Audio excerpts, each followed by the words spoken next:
Views, opinions, and content of this show are those of the host, guests, and callers. They do not necessarily reflect those of Local Matters Broadcasting LLC, its owners, partners, affiliates, assigns, or heirs. Having said that, it's now time to say good morning, St. Johns County. Welcome to the weekly radio show of the St. Johns County Council on Aging, better known in our community as the COA. We are your local nonprofit agency who for the past 51 years has been leading and advocating for the dignity and independence of seniors and responding to their changing needs. I'm Brian Robinson, Program Director for COA, broadcasting to you live from the studio of WFOY 102.1 FM, your local radio station for news, sports, and talk.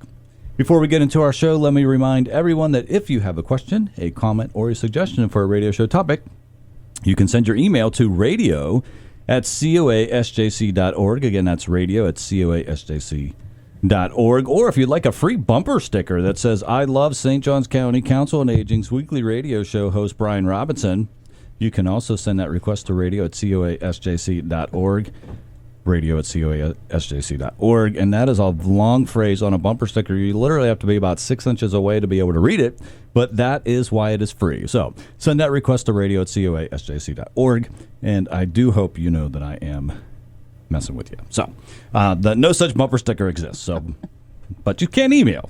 The email does actually exist. All right. So, joining me this morning is one of the most kind, caring, compassionate people I know, Paulette Kozlowski. Paulette is the founder and manager of COA's Adult Daycare Center, the Sunshine Center. Started in 2003 to provide therapeutic care for individuals with brain injuries and diseases, including Alzheimer's disease and other forms of dementia. She is also the founder and director of COA's Community Caregiving Program, which provides education and support to caregivers throughout St. Johns County. And I always like to let everybody know that she is also the author of the book, Guidance Through the Caregiving Journey into the World of Dementia, which is available on Amazon and at Noble retailers. And later in the show, we will be joined by Bonnie Gomeringer, and I've been practicing that last name because if you look at it, and I'm like, boy, there's a lot of ways to pronounce that. But Bonnie Gomeringer will also be with us. She's a caregiver who benefits from COA's community caregiving services. But first, let me just say that as every time I have Paulette on the show, I like to just talk about the fact that I know that caregiving is exhausting. My wife and I took care of her parents for 3.5 years. Her dad had a brain aneurysm, left him paralyzed on the left side of his body in December of 2010. 6 months later, her mom was diagnosed with breast cancer. And so taking care of my wife's father entailed feeding him, bathing him, shaving him, clothing him, changing him, transporting him to medical appointments, managing his medication, and so on. It was like taking care of a 200-pound baby. And taking care of my wife's mother was much easier until the final months of her life. We were also raising our 2 children, one who was a preteen and the other who was a teenager. So when I say caregiving is exhausting, I know exactly how it feels. It's mentally, physically, and emotionally exhausting, and we had very little support. So maybe out there listening today as someone who is experiencing the same exact situation that my wife and I found ourselves in, maybe you are exhausted, and you need a break, and you need support. You, and anybody else there out there listening, or maybe somebody can receive this through the Sunshine Center and the Community Caregiving Program. Good morning, Paulette. Good morning, everybody, and thanks, Brian, for having me on, and thanks for the introduction. Always good to have you on. So if you would, take some time. Maybe somebody's tuning in this morning that has no idea about the Sunshine Center or the Community Caregiving Program, so provide our listeners a brief overview of each of those. Okay, so let's start with the Community Caregiving Program. Brian talked to you a little bit about being a caregiver, and we all know the stresses that go about when your loved one develops any form of dementia or any form of brain disease. And so we're here for you. We know that the best way to handle this is to have the right support behind you. And so that's what the Community Caregiving Program was started for, and that's what we're here for.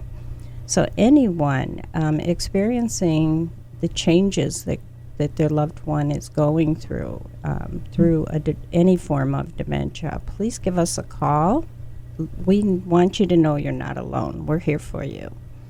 Best number is 904-209-3674. Okay, and so the adult daycare center is geared for your loved one, and that program is open from 8 a.m. to 4 p.m. Monday through Friday.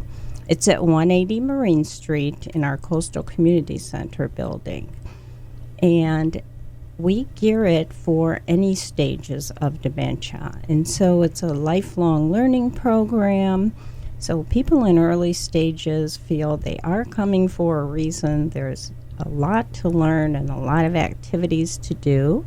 And those that are having a little harder trouble in the middle stages, it's okay. We're here to guide them as well. And we have a great nursing staff. And so they're here to help with any of the other physical needs they might need, such as the toileting. If they need help in the bathroom, we're there for them as well. And we consider everybody a fall risk. So we're there to make sure that they're steady on their feet, whether that's using a walker or even a wheelchair.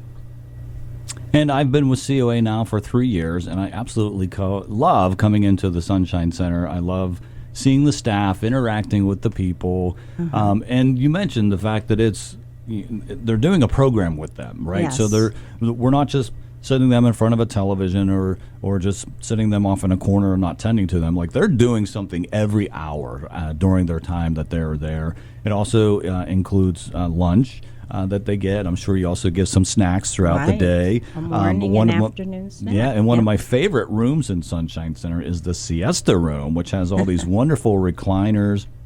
I keep saying I'm going to sneak in there one day and just take a nap. But that is required for an adult daycare, correct? Correct, yes. After lunch, they need to get a rest period. So that's their free time.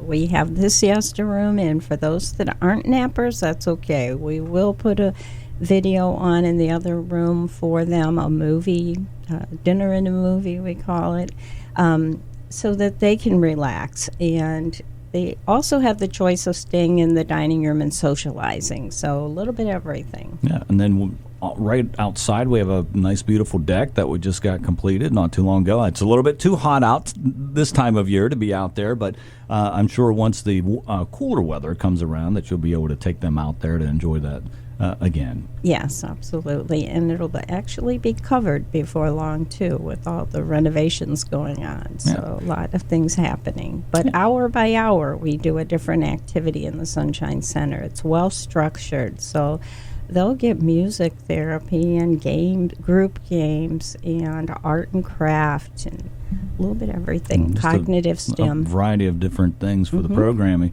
$15 an hour, a minimum of 5 hours. Correct. And per then day. a variety of different ways to pay. Some can go through Elder Source, get assessed, and then put on the wait list. Unfortunately, the wait list is very long to get in there so that it's no cost to the person, but also the VA. Yes, then we do have some approved. Medicaid providers as well. So just a variety of different options for the Sunshine Center. So Correct. yeah, and then the community caregiving program, that's free. That's at no cost. And then it's also for people who their loved one does not have to be in the Sunshine Center in order for the caregiver to be a part of your program, correct? Correct. Anyone caring for anyone with any type of brain disease, give us a call.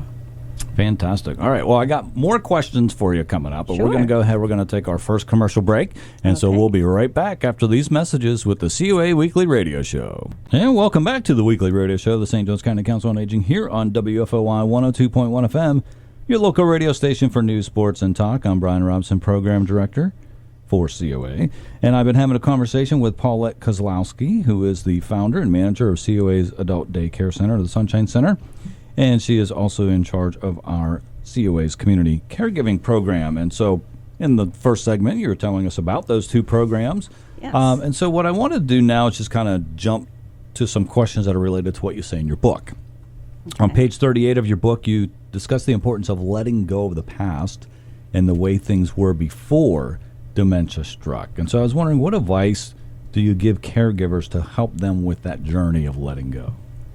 So that's so important.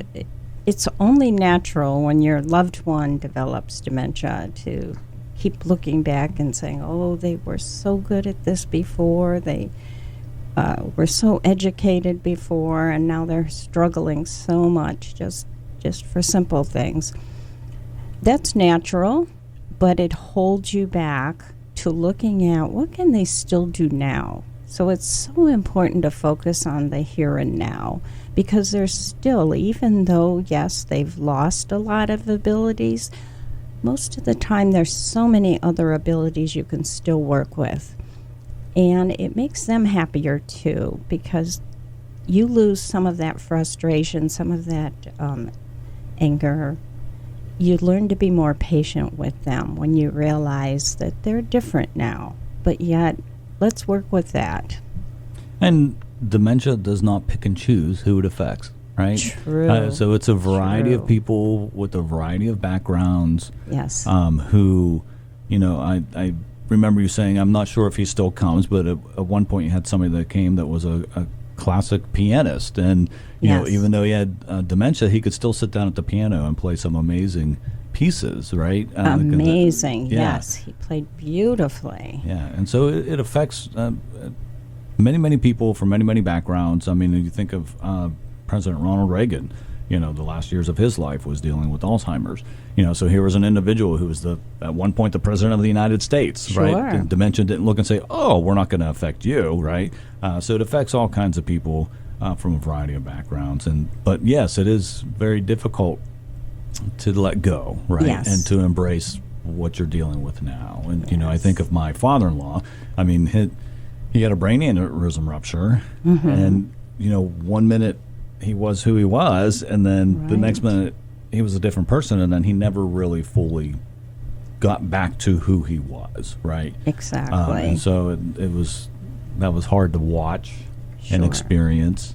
But It's also important to compensate for what they can't do anymore. So in other words, get help, because yes, maybe they used to be able to take care of all your yard work and mow the lawn, and now they're not able to do that. But it's important for you as a caregiver, get some help so that you're not doing all of the work, which happens a lot with caregivers.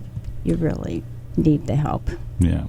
Another thing that I wanted to talk about, pages 72 and 73 of your book, you talk about how dementia can have, the effect that dementia can have on someone's vision. And so I think that, a lot of times we kind of forget how dementia also affects other ways that the body functions, right? And so you say someone with dementia can lose peripheral vision as well as three-dimensional vision.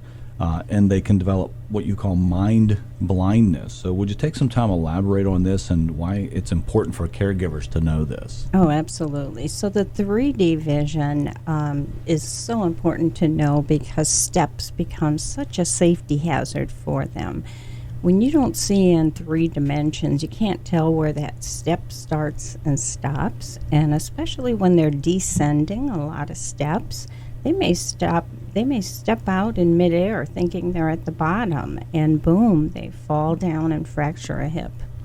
They can trip over curbs so much easier because of these 3 dimensions. And driving, oh my goodness, I really feel that people with dementia should not be behind a wheel, and that's one of the hardest things to give up, is your driving. But when you start to lose 3 dimensions vision, you can't tell just how far away that car is, or a bicyclist, or a pedestrian crossing the street. It's so dangerous. And they lose the peripheral vision as well, so you can't really tell as much if there's a bicyclist on the side of the road. So it's important to realize just how much of the vision is affected by dementia. And I remember learning one of the other things that they can experience from time to time is hallucinations. Yes. They might see something that's there, which is clearly not there. And I remember you talking about how it's important for the caregiver and okay for the caregiver to get into their world. Yes. And it's okay to pretend along with them, right? Yes. So I remember you talking about an example of, if they see a bunch of ants there, it's okay for you to acknowledge that they're there, and you say, you go into the other room and I'll take care of that. Yes. and kind of pretend to take care of it. And so elaborate a little bit more on that. So hallucinations are real to that person, even though we realize those things aren't there. To them, they see it, and they do believe that those things are there. So we have to get into their world rather than say, oh no, there's no rabbits running across the road. Instead, we say, okay, we'll back up from it. If the hallucination is not bothering them, then there's no reason to treat it with medications. We just validate and just distract. However, if it does become something where, like I talked in the book, if the bugs are crawling all over their skin and they're picking at their skin all the time and it's really upsetting them, that may be a time when the physician needs to add a little medication to help with that. Mm-hmm. And I also remember, I believe it was you talking about this, is, sometimes it's okay to go along with if they think they're in a certain time period, right? So, for instance, if you're getting that person ready to go somewhere and that person thinks that they're getting ready to go to work, sure, it's okay to kind of go along with that. Absolutely. We call that therapeutic fibbing. If the person really, let's say they want to go somewhere and maybe it's not the best time for them to go. Maybe they want to go outside for a walk in the middle of the night or something. And the door is locked and they're trying to get out and banging on the door. You might just say, oh, is that door broken again? Don't worry about it. We're going to have it fixed. Let me call the repairman. It's under warranty.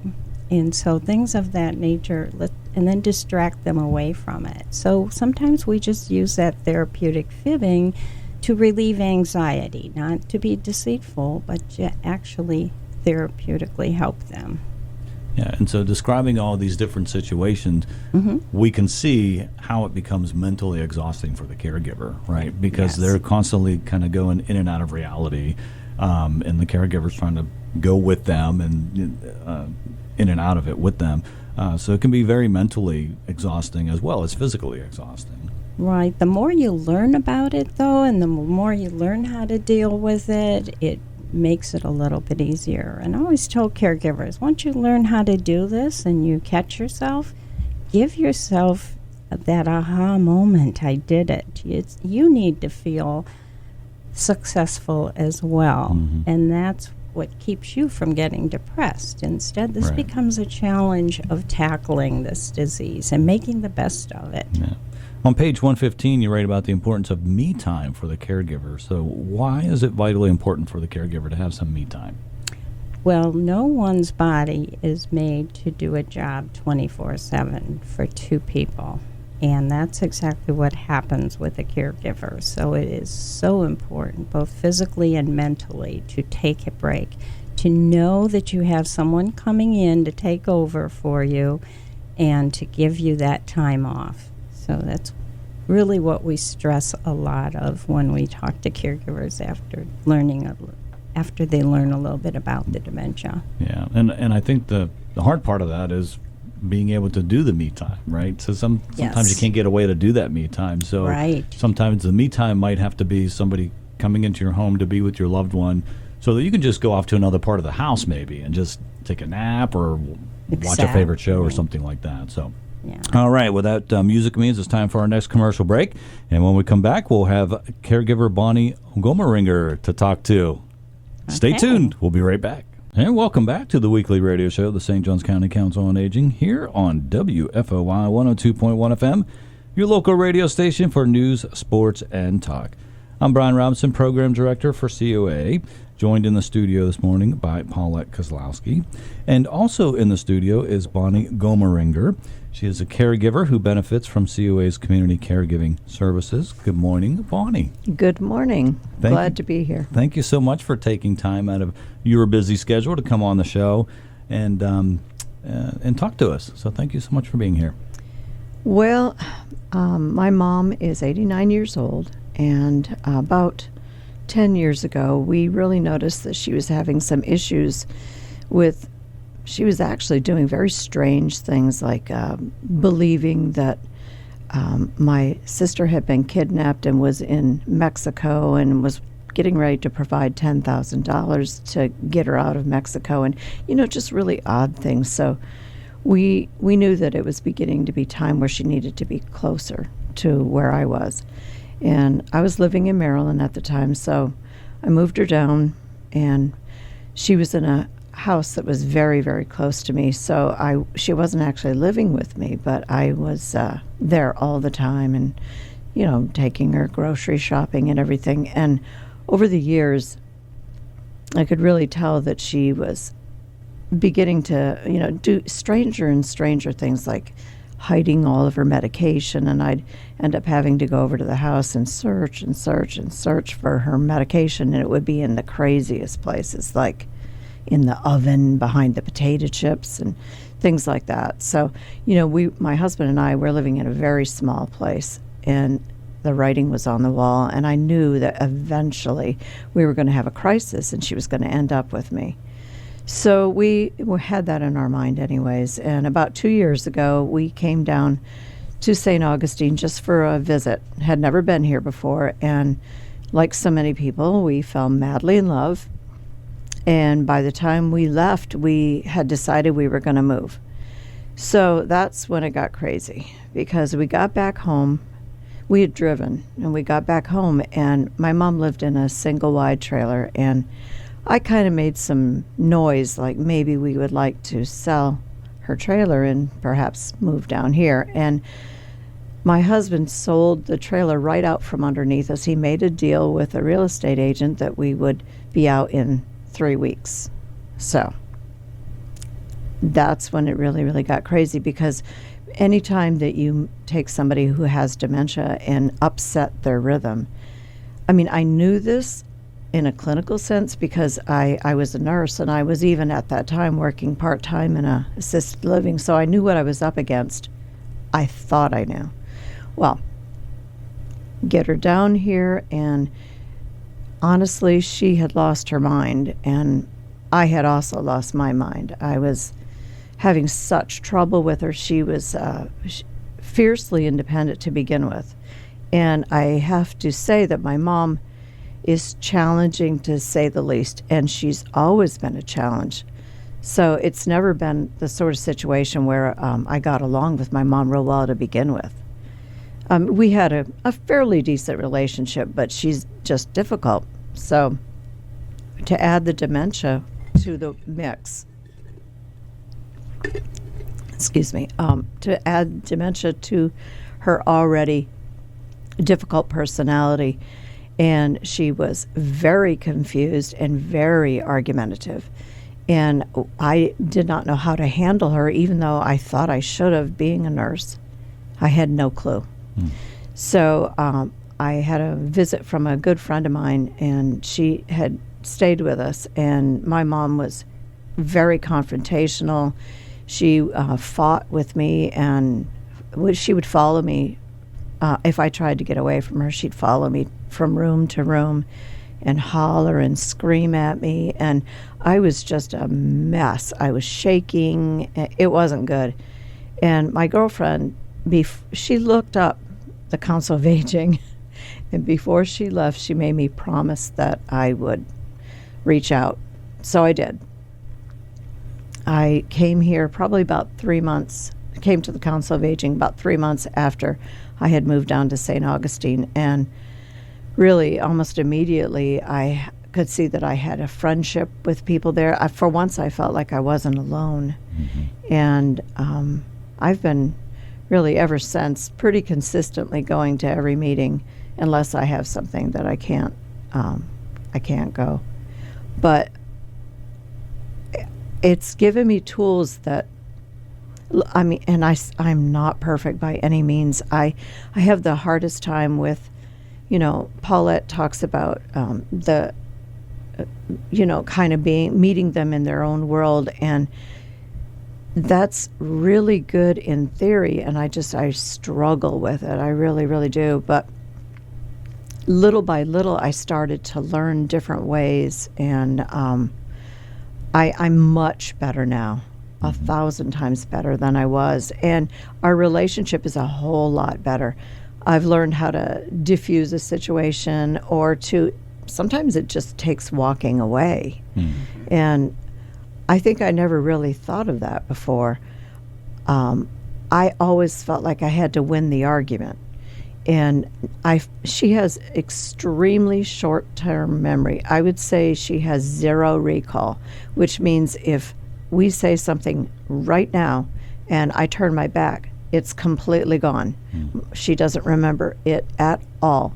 So that works in my favor. If she's arguing about a situation, all I really need to do is say, oh, let me go check that laundry, and walk away for a moment.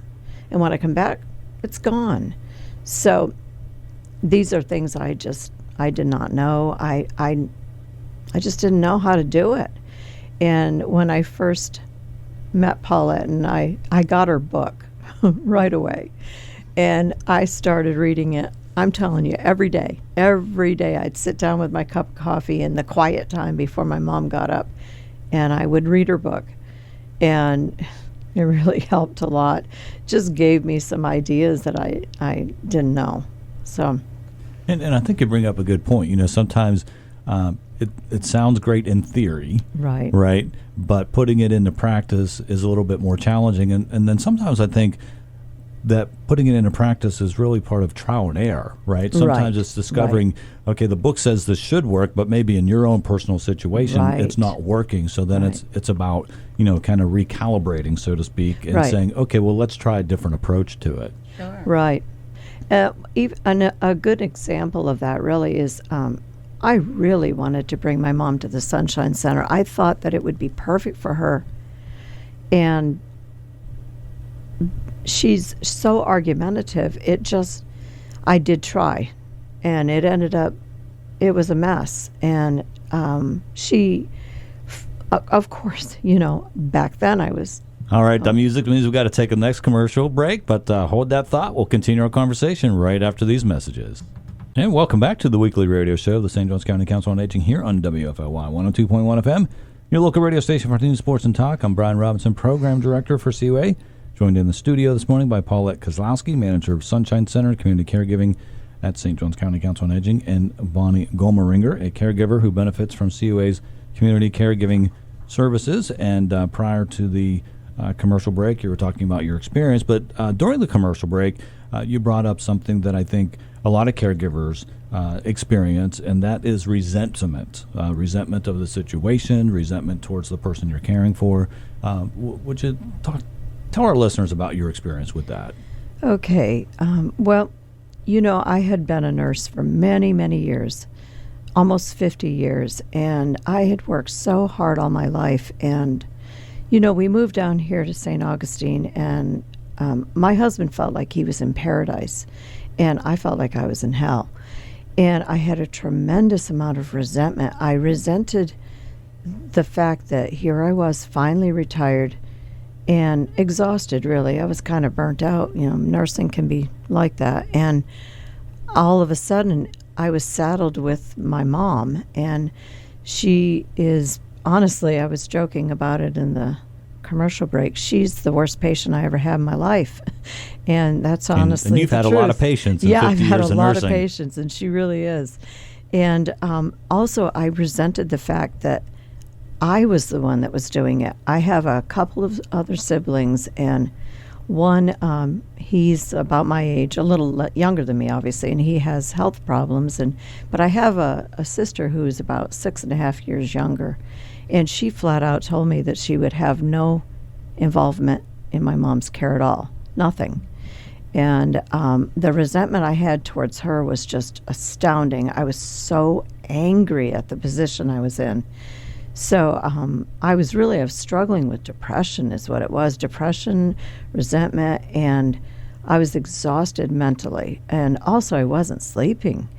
I would sleep maybe 2 hours at night because all of this was turning around in my head. And we were also in a situation where my husband and I couldn't speak at all. We couldn't even carry on, a conversation about the weather because my mom thought we were whispering about her. So any type of conversation that we would have would be we'd have to sneak. Like maybe he'd meet me in the bathroom area in the shower, and we'd speak for a few minutes because we knew that she couldn't hear us there. So when I came to COA, I was full of resentment and sadness and depression and just anger, really. Mm-hmm. So almost immediately, you connect with everyone in there. I mean, for once, you feel like you're not alone, and everybody in there's feeling to some degree exactly like you are. Their situation might be different, but we're all the same. And in the caregiver support group meetings, the laughter that we do is just incredible. And, it's funny because unless you are a caregiver, it probably wouldn't crack you up, some of the things that we talk about. But we all get a good laugh together. And, it just makes you feel so much better to realize that you're not alone in this journey. Yeah. And you bring out a good point because, you're able to laugh about things together. Right, that maybe an outsider who's never been a caregiver, never experienced, they might think, "Oh my gosh, you're being so cruel." But but until you're in that situation and experiencing that, right, you don't know what it's like, and so it's really a therapeutic process for the caregivers to kind of maybe to somebody outside of caregiving thinks, "Gosh, that ain't something you should laugh about," but if you're inside caregiving, it's a very therapeutic thing for the caregivers to experience, right, Paulette? Right. Laughter is the best medicine. Yeah. And Absolutely. You're not really laughing to make fun of anyone. You're just laughing to let out your anxiety and to say, aha, I got through this. Yeah. Yeah, absolutely. Yeah. So, you've been coming to the support group for a number of years. Yep. Yeah. What would you say is for you personally, what have been the best benefits? I know you've talked some about it, but what would be your highlights of it? Well, I think the friendships, for one, and a lot of us, we kind of, when we see someone come in who's new, everybody kind of like gathers almost around them figuratively, and we take care of each other, really. We exchange phone numbers, some of us, those that are willing to, we exchange phone numbers, and we'll... on a particularly hard day, I have a friend who is a caregiver, and I'll text her, and we then get joking back and forth, and that's the sort of thing. But also the resources that I was not aware at all were out there. I mean, I was clueless as to what was out there for resources, and that's been very helpful. On the first meeting of the month, on the first Thursday of the month, we generally have somebody who comes in and speaks about, a variety of things. We've even had people come in there and talk about supplies that we might be needing that we don't even know exist. So I think those are the things that have been the most helpful, really, is the camaraderie. Yeah. I've sat in on one or two over the years, and I just love the fact that there's no judgment. Right. Like, because I know that you go around the table, everybody gets to share what they're going through, and there's never any judgment from anybody else. Like, nobody says, "Oh, well, you shouldn't feel that way." Right. It's everybody's just kind of there to embrace one another and support one another, and that's why it's called a support group, right? Absolutely. And so I love that. And so if you're out there listening and you're caregiving for somebody that has, dementia or some sort of brain-related issue that you're caregiving for, we'd love to have you come be a part of the caregiver support group. So the other thing I wanted to ask you, Bonnie, if you would, is if there's somebody out there listening, maybe they're new to caregiving, what would be some advice that you would give this person?